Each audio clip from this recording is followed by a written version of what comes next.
দুর্গা প্রতিমার যে গল্প সেগুলো আমাদের জীবনের মধ্যে একদম মিশে গেছে। নমস্কার, আমার নাম বিক্রমজিৎ পাল। আমি নদিয়া জেলা থেকে বিলং করছি। আমি যে ধরনের শিল্প চর্চা করে থাকি সেগুলোর মধ্যে মেন টপিকগুলো আছে খুব সাধারণ একটা কার্যকলাপ, লেবার শ্রেণীর মানুষ, তাদের জীবন জীবিকা। হলুদ ট্যাক্সি কলকাতার একটা সিম্বলিক ঐতিহ্য বলতে পারেন, যেটাতে প্রত্যেক মুহূর্তে নতুন নতুন গল্প তৈরি করছে।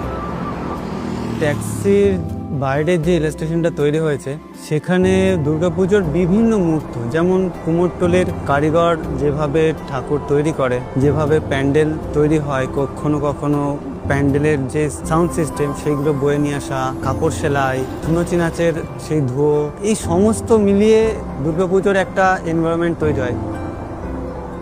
1985 সালে এশিয়ান পেইন্টস প্রথম শারদ সম্মান দেওয়ার একটা প্রকল্প চালু করে। তারপর থেকে দুর্গাপুজোটাকে আরও আলাদা আলাদাভাবে দেখা যায়। তার আগে পুজোটি হতো খুব সাদামাটা।